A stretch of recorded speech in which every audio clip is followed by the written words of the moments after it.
আসসালামু আলাইকুম সবাইকে, কেমন আছেন আপনারা? আজকের ভিডিওতে আমি খুবই ইম্পর্টেন্ট একটা জিনিস আপনাদেরকে শিখাতে চাইতেছি। এটা হলো গিয়ে আপনারা কিভাবে ডিসিএ করবেন এবং পোর্টফোলিও কিভাবে আপনি ম্যানেজ করবেন। পোর্টফোলিও ম্যানেজমেন্টটা খুবই ইম্পর্টেন্ট একটা জিনিস। যারা নাকি নতুন আসতেছে তারা এইটা নিয়ে আরো খুবই সমস্যায় পড়তেছে। তো পোর্টফোলিও ম্যানেজমেন্ট আমি ফার্স্টে আপনাদেরকে বুঝাই যে আসলে পোর্টফোলিও ম্যানেজমেন্টটা কি এবং কিভাবে করবেন, এবং তারপরে আমি সেই পোর্টফোলিও ম্যানেজমেন্টের আন্ডারে ডিসিএ গুলা কিভাবে করবেন সেই বিষয়গুলো আমি দেখা দিতেছি। আপনি যখন নাকি ক্রিপ্টোতে ইনভেস্ট করার চিন্তা ভাবনা করবেন, তখন আপনার কাছে মানে যে ইনভেস্টটা থাকবে বা আপনার কাছে যে টাকাটা থাকবে সেটা আপনি দুই ভাগে ভাগ করবেন। একটা হলো লং টাইম ইনভেস্ট এবং অন্যটা হলো শর্ট টাইম ইনভেস্ট। আমি স্পট বা ফিউচারে আপনাদের বা মনে করেন যে ডে ট্রেডিং বা যেটাই করেন না কেন, আপনারা আপনাদের মতো করে সেটাকে করে নেবেন। আমি আপনাদেরকে সহজভাবে বোঝানোর চেষ্টা করতেছি। ধরুন আপনার কাছে $1000 আছে, তো $500 হলো গিয়ে লং টাইম ইনভেস্টের জন্য এবং $500 স্পটে শর্ট টাইম ইনভেস্টের জন্য। তো যখন নাকি আপনি দুটাকে ভাগ করে ফেলছেন, তখন আপনার কাছে লিস্ট থাকতে হবে বা আপনার নিজের রিসার্চ থাকতে হবে যে আপনি এই সময়ে কোন কোন কয়েনের প্রতি আকৃষ্ট বা আপনি কোন কোন কয়েনগুলো নিতে চান। আপনার কমপক্ষে 10 থেকে 15টার একটা লিস্ট থাকতে হবে বা 20টার মতো একটা লিস্ট থাকতে হবে যে আমি এই কয়েনগুলো আলাদা আলাদা। আমি দেখুন এই যে মাঝে মাঝে আমি লিখে রাখি আমার লিস্ট।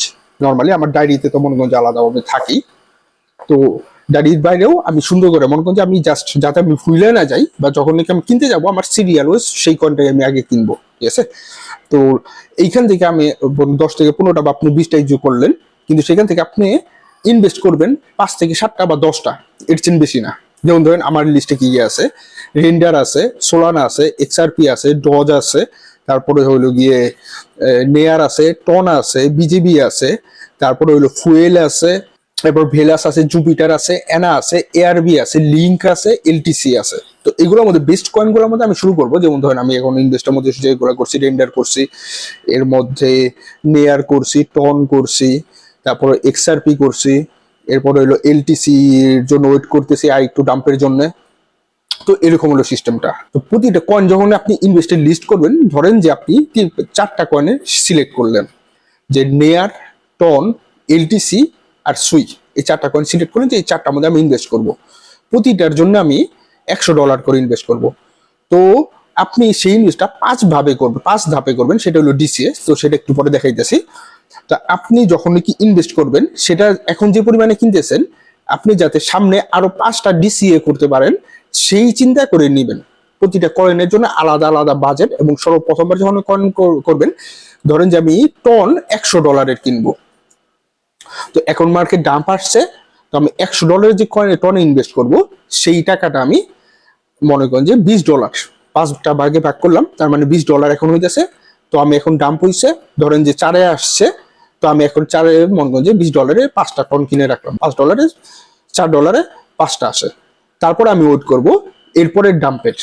এরপরে যখন নাকি সেটা হলো ডিসিএ পদ্ধতি আসতেছে, তো সেটা বলতেছি। তো আপনি যখন নাকি কিনবেন, তখন সেগুলার আপনার কাছে লিস্ট থাকতে হবে কোনটা কত কত ডলারে কিনছেন। তো আপনি এক্সেলে লিস্ট করতে পারেন, কিন্তু আপনাদের এই যে কয়েন মার্কেট ক্যাপ এবং ক্রিপ্টো র্যাঙ্ক, আমাদের একটা ভালো একটা এখানে অপশন আছে। যেমন ধরেন এই যে এখানে ক্রিপ্টো র্যাঙ্কে আমি গেলাম, এখানে যাওয়ার পর এই যে দেখেন এইখানে যে চিহ্নটা, এইখানে আমি ক্লিক করলাম। এইখানে দেখেন আমি এখানে আমার কয়েনগুলা অ্যাড করতে পারতেছি, আমি কত বা কোনটা। যেমন ধরেন আমি জেকে সিন্স নিছি, বা ধরেন যে আমি ইথেরিয়াম নিলাম, ইথেরিয়াম, এখানে ইথেরিয়াম। তো ইথেরিয়ামের ধরেন যে আমি ইথেরিয়াম আমি একটা নিলাম, এবং কত ডলার দিয়ে নিছি, 2500 দিয়ে নিছি, ঠিক আছে? এবং সেটা এখানে কি আমার এখানে একটা ডেট দিয়ে দিলাম, এত তারিখে আমি এটা নিয়েছি, ঠিক আছে? এর চেয়ে বেশি আর কিছু লাগবে না। তো টোটাল আপনার এখানে যদি ফি থাকে সেটা আপনি দিলেন, না হলে নাই। তো এখানে আপনি অ্যাড ট্রানজাকশনে রেখে দিলেন যে আপনি এই পরিমাণ এইভাবে আপনি বাই করছেন। এইটা খুবই ইম্পর্টেন্ট জিনিস, যে আপনি প্রোফাইলে কি পরিমাণ বা আপনার কয়েন অ্যাড করতেছেন বা কিনতেছেন, এবং সেগুলোর লিস্ট আপনার কাছে আছে কিনা, কততে কিনতেছেন এবং কিভাবে কিনতেছেন। এখন আপনাদেরকে দেখাবো ডিসিএ পদ্ধতি। তা আপনি যখন নাকি কিনতে যাবেন, তখন লোভ ভুলেও করবেন না। যেমন ধরেন যে মিমি কয়েন থেকে 1000 টাকা দূরে থাকবেন, কারণ হইলো ইনফ্লুয়েন্সাররা বা ইউটিউবে ভিউ পাওয়ার জন্য মানুষ বিভিন্ন ধরনের বিভিন্ন মনে করেন যে ভিডিও করে, মিমি কয়েন গুলো নিয়েই ভিডিও বেশি করে, যে এই কয়েনটা এত হয়েছে, ওইটা হয়েছে, এটা করেন, ওটা করেন, আপনি এত প্রফিট পাবেন, অত প্রফিট পাবেন। কিন্তু মানে সব থেকে বেশি লস মিমি কয়েনে হয়, সব থেকে বেশি প্রফিটও মিমি কয়েনে হয়, কিন্তু মিমি কয়েন থেকে দূরে থাকাই ভালো। তো এখন ডিসিএ কিভাবে করবেন, ডিসিএ এর হিসাবটা আমি দেখাই। তো দেখেন এখানে আমি একটা চার্ট করে রাখছি। তো ডাম্প যে আসলো না, তখন মনে করেন যে আমি যে পড়লাম প্রতিটা কয়েনের পিছনে আপনি 5 বার যাতে কিনতে পারেন। ধরেন যে আপনি ইথিরিয়াম এখন কিনতে চান $100, তো আরো যাতে 4 বার আপনি দাম কমলে কিনতে পারেন, সেটাই হলো ডিসিএ পদ্ধতি। তো আপনি আপনার যে কয়েনটার পিছনে যে পরিমাণ ইনভেস্ট করতে চান সেটাকে 5টা ভাগে ভাগ করলেন। দেখেন এখানে আমি ফার্স্টে ইথিরিয়াম ধরলাম যে একটা ইথিরিয়াম নিলাম 2500 দিয়ে, এর মধ্যে হঠাৎ করে ডাউন হয়ে গেল গা। তা আমি তো সেইটা আমি যে পরিমাণ ইনভেস্ট করতে চাইতেছি সেই টাকাটা আমার কাছে আছে, তো সেই টাকাটা দিয়েই আমি মনে করি যে, বা ধরেন যে আমি সেই ফার্স্টের কোয়ান্টিটি আমি একটা আবার ইথিরিয়াম নিলাম, তো 2400 দিয়ে আমি আরেকটা ইথিরিয়াম নিলাম, তখন এই দুটার এভারেজ আসলো 2500। আমি 100% শিওর হয়ে আছি যে ইথিরিয়ামের দাম 3000-এ যাবে। সেই জন্য আমি যতবারই নিব তখন আমি সরি যে কয়েনগুলোর মধ্যে আমি 100% শিওর হয়ে আছি সেই কয়েনগুলো আমার লিস্টে রাখবো এবং সেগুলো আমি ডিসিএ করার চিন্তা ভাবনা করবো। যখন নাকি মনে করেন যে 2400 থেকে আরো দাম কমে গেল 2300, তখন আমি আরেকটা ইথিরিয়াম নিলাম। এখন তিনটা এভারেজে যোগ করে আমার প্রাইস আসলো প্রতি ইথিরিয়াম প্রতি 2350।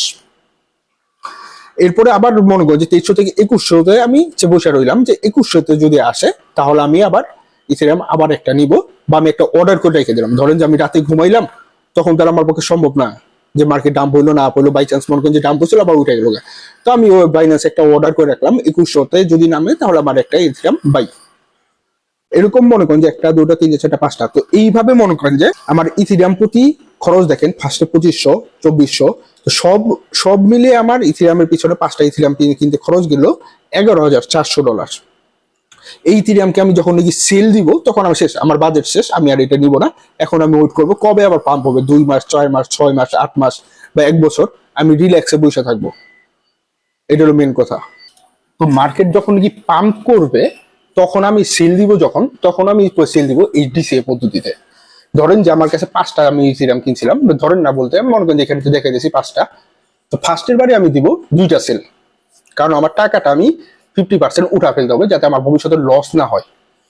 তো আমার এভারেজে হইল গিয়া প্রত্যেকটার এভারেজ দেখেন এখানে কত আসছে 22। টোটাল আমার এখানে এভারেজ মানে 2250। তো আমি 2500 দিয়ে ফার্স্টে 2টা ইথেরিয়াম সেল দিব, যার ফলে আমার কাছে 5000 আইসা পড়বে। সেকেন্ড টাইমে আমি অর্ডার করে রাখবো 28,000-এ আরো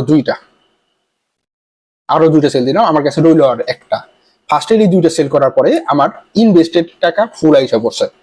3 নম্বর বারে আমি আবারও সেলের জন্য বসে থাকবো এই 3000-এর জন্য। 3000-এ যদি আসে সেলের দিয়ে রাখলাম, সেটা আমার অটোমেটিক সেল হয়ে গেল গা, বা আমি সেখানে থেকে মনে করি $3000 সেল দিলাম, তো আমার টোটাল মনে করি ইথেরিয়াম সেল করে আসলো 13,600। তো সেই হিসাবে আমার $2000 এখানে প্রফিট হলো, $2200 আমার এখানে প্রফিট হইলো। এইভাবে যদি আপনি করেন তাহলে মনে করেন যে আপনার লস থেকে আপনি 100% সেভ হইতে পারবেন। এটা হলো ডিসিএ পদ্ধতি। তো এখানে আর কোনো কিছু বলার নাই, আশা করি বিষয়টা বুঝতে পারছেন। এবং সবসময় আপনি যখন বেয়ার অবস্থায় বা মার্কেট ডাউন অবস্থায় যখন আপনি কয়েন ইনভেস্ট করার চিন্তা ভাবনা করবেন, আপনার রিসার্চে 10 থেকে 15টা বা 20টা কয়েন রাখবেন, এবং টপ 5টার মধ্যে আপনি আগে সিরিয়াল ওয়াইজ ইনভেস্ট করার পর তারপরে আপনি আর একটু আগাবেন।